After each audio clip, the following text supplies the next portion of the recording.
आज के टाइम में हर किसी को जॉब की सबसे ज़्यादा रिक्वायरमेंट होती है। हम सभी को आज के फास्ट एंड ग्रोइंग जनरेशन और जिस एज में हम लोग रह रहे हैं वहाँ पे हमें जॉब की सबसे ज़्यादा सख्त ज़रूरत है। आजकल लोग बहुत ज़्यादा पढ़ाई कर रहे हैं बट फिर भी उनके ज़बान पे एक ही चीज़ है, हमें जॉब नहीं मिलती। सबसे पहली बात, जॉब ना मिलने का बहुत सारा कारण तो हो सकता है बट एक कारण सबसे मेन है, वो है स्किल हैंड का होना।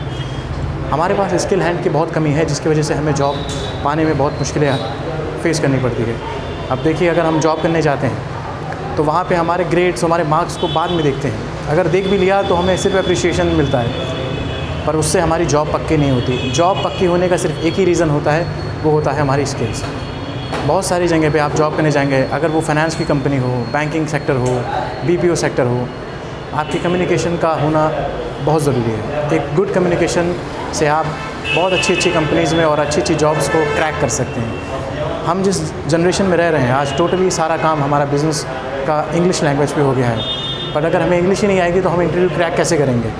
तो पहला हमारा रीज़न ये है कि हमें अपनी कम्युनिकेशन इंग्लिश को, यानी जो हमारी इंग्लिश लैंग्वेज है, उसको हमें इम्प्रूव करना है। और जब हम इंग्लिश लैंग्वेज को अपनी इम्प्रूव कर लेंगे तो हमारी वो एक स्किल बन जाएगी। क्योंकि अगर हमें किसी से भी कम्युनिकेट करना हो तो हमें एक बेटर इंग्लिश आनी चाहिए, एटलीस्ट हम उसको समझा सकें और उसकी बातों को समझ सकें।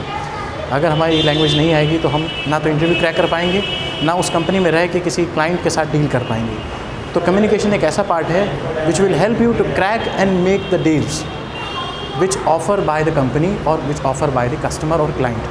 So we have to try to understand how communication skills are most important in today's life. तो ये छोटा सा एक हमारा कम्युनिकेशन पे कॉन्सेप्ट है।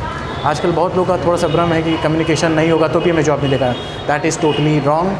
अगर आपके पास कम्युनिकेशन अच्छा नहीं होगा तो आप लाख ग्रेड ला लीजिए, अच्छे A+ ग्रेड ला के भी आपको जॉब नहीं मिल पाएगी। अब देखिए, हम जॉब करने जाते हैं तो वहाँ पे हमें पहला ही सवाल होता है कि tell me something about yourself. अब इसका जवाब अगर हम हिंदी में देंगे तो इसका इम्पैक्ट बहुत ही गलत पड़ेगा। भले हमें इंग्लिश आती है, हम समझ सकते हैं, बट अगर हम इंग्लिश में बोल नहीं पा रहे हैं तो हमारा पहला ही राउंड एक क्लोज़ हो जाता है। इंटरव्यू होने का सबसे बड़ा रीज़न ये होता है कि वो आपको जानना चाहते हैं कि हमारा कैंडिडेट कितना विलिंगफुल है हमारे काम के लिए, क्या वो हमारे काम के लिए राइट पर्सन है कि नहीं। बहुत जगह राइट कैंडिडेट नहीं सेलेक्ट हो पाते और कहीं कहीं रॉन्ग कैंडिडेट सेलेक्ट हो जाते हैं, जो कि कंपनी के पूरे एटमॉस्फेयर को ख़राब कर देते हैं। एक राइट पर्सन का सिलेक्शन एक कंपनी के लिए बहुत ही बेनिफिशियल होता है। तो एचआर की सबसे बड़ी जिम्मेदारी यही होती है कि एचआर वो एक राइट कैंडिडेट को अपने कंपनी में लेके आना है। और वो कैसे लेकर आएंगे वो उनके नंबर ऑफ़ क्वेश्चंस पे डिपेंड होता है कि आप बिहेवियरल क्वेश्चन कौन सा डाल रहे हैं, साइकोलॉजिकल क्वेश्चन कौन सा डाल रहे हैं, उसके बाद उसके विलिंगफुल क्वेश्चंस कौन सा डाल रहे हैं। बहुत सा, अगर मैं छोटा सा एग्जांपल लेता हूँ तो मैं अगर आपसे मैं पूछूँ कि आप क्या 24/7 के वर्किंग एनवायरनमेंट में काम कर सकते हैं कि नहीं, तो आपसे कोई भी 24/7 का वर्किंग एनवायरनमेंट में काम नहीं करा रहा, बट एक आपका माइंडसेट चेक किया जाता है जहाँ पे आपको देखते हैं कि आप विलफुल है कि नहीं, क्या आप 24 आवर्स के लिए कंपनी के लिए अपना टाइम डिवोशन कर सकते हैं कि नहीं, क्या सातों दिन आप काम कर सकते हैं कि नहीं।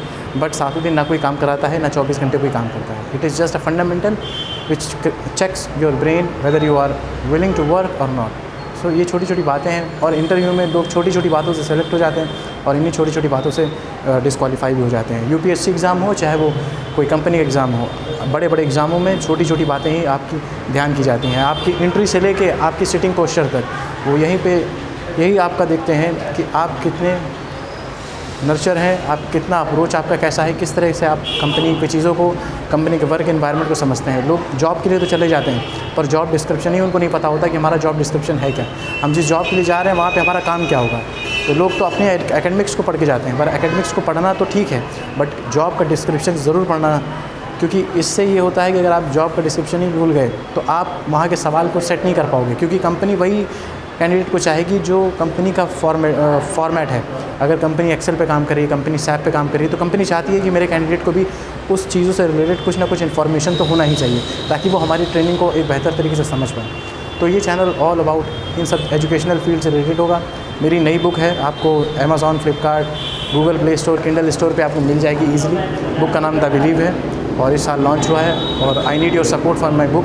और एक मोटिवेशनल बुक है, चाहे वो जॉब का पीपल हो, चाहे वो बिज़नेस ओरिएंटेड हो, चाहे वो स्टूडेंट हो, ये तीनों सेगमेंट को देखते हुए लिखी गई है। क्योंकि एक राइटर के लिए बड़ा चैलेंज यही होता है कि वो अपनी बुक या अपनी कंटेंट किसके लिए लिख रहा है। ये एक छोटा सा मेरा एफर्ट है उन लोगों के लिए। बहुत सारे लोग स्टक होते हैं जॉब वर्सेस बिज़नेस में, तो ये बुक उनके लिए भी हेल्पफुल है। अगर आप स्टूडेंट हैं तो आपके लिए goal setting, positive mindset, communication किस तरह से इंपॉर्टेंट है, ये सारी चीज़ें आपको हेल्पफुल करेंगी। तो थैंक यू सो मच, और प्लीज़ शेयर करिए मेरे चैनल को, लाइक करिए और सब्सक्राइब करिए।